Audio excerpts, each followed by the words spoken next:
لیکن اگر عورت ایسی ہو جو صبح اٹھے تو فجر کی نماز پڑھے، بعد فجر قرآن پڑھے، حالانکہ اس دور میں ایسی عورتیں کم ہیں مگر آج بھی موجود ہیں، جب عورت کو معلوم ہوگا کہ نماز کی اہمیت کیا ہے، پھر وہ اپنے بچے سے کہے گی اے میرے بچے صرف صبح کو اٹھا نہ کر، بلکہ اٹھا کرے تو ساتھ میں رب کے سامنے سر کو بھی جھکا دیا کر، ساتھ میں قرآن پاک کی تلاوت بھی کیا کر، ساتھ میں نماز بھی پڑھا کر۔ اللہ کی قسم جب گھر میں بیٹیاں مصلے بچھاتی ہیں، جب گھر میں مائیں مصلے بچھاتی ہیں، جب گھر میں قرآن کی تلاوت کی جاتی ہے تو گھر گھر نہیں رہتا ہے بلکہ پروردگار عالم اس گھر میں سکون عطا فرماتا ہے، اس گھر سے بیماریوں کو دور کر دیتا ہے، اس گھر سے تناؤ کو دور کر دیتا ہے۔ پھر آسمان کے فرشتے کہتے ہیں پروردگار عالم تیرے بندے کی عظمتوں میں قربان جاؤں، جب یہ مدینے میں رہنے والا تاجدار انبیاء کیسا ہوگا، مدینے کا تاجدار کیسا ہوگا۔ میرے امام فرماتے ہیں اللہ نے تیرے جسم میں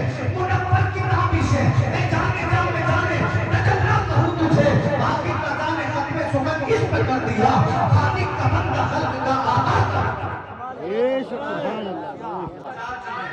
نبی فرماتے ہیں ولی مالی، انسان کبھی مال دیکھ کر نکاح کرتا ہے۔ دور حاضر میں تو اکثر ذہنیت یہی ہے، نبی نے یہ 1400 سال پہلے کہہ دیا تھا جو لوگ آج کر رہے ہیں۔ نبی فرماتے تنکح المرأۃ لأربع، جب انسان کسی عورت سے نکاح کرتا ہے تو 4 چیزیں دیکھتا ہے۔ ولی مالی،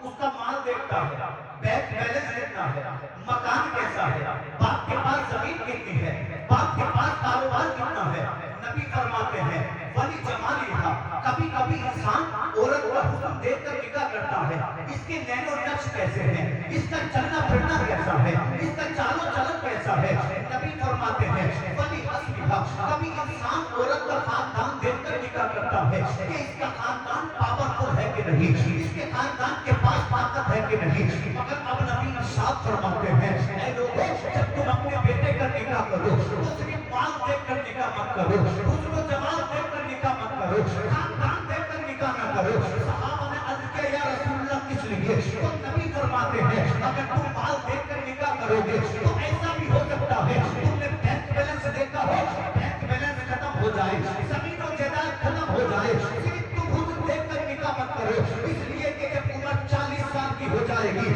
تو حسن ڈھل جائے گا، انسان حسین سے بدصورت ہو جائے گا۔ آقا فرماتے ہیں ولی حسبہ، صرف خاندان دیکھ کر نکاح مت کرو، ایسا بھی ہو سکتا ہے جس خاندان کو دیکھ کر نکاح کیا ہو وہ غریب ہو جائے، اس کی طاقت مٹی میں مل جائے۔ نبی فرماتے ہیں اگر تمہیں نکاح کرنا ہے ولی دینہا، تو عورت کا دین دیکھ کر نکاح کرو۔ سبحان اللہ۔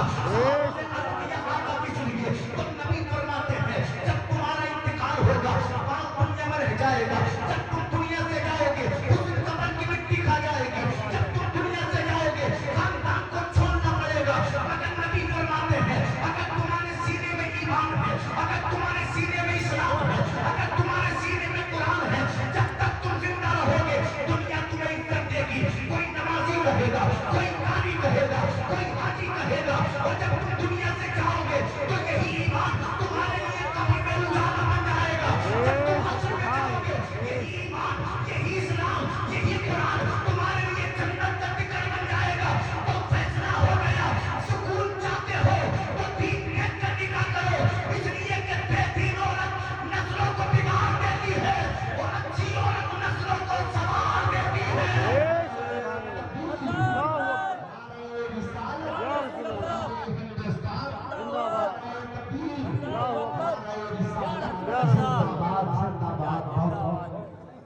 مگر آپ نے دیکھا ہے دور حاضر میں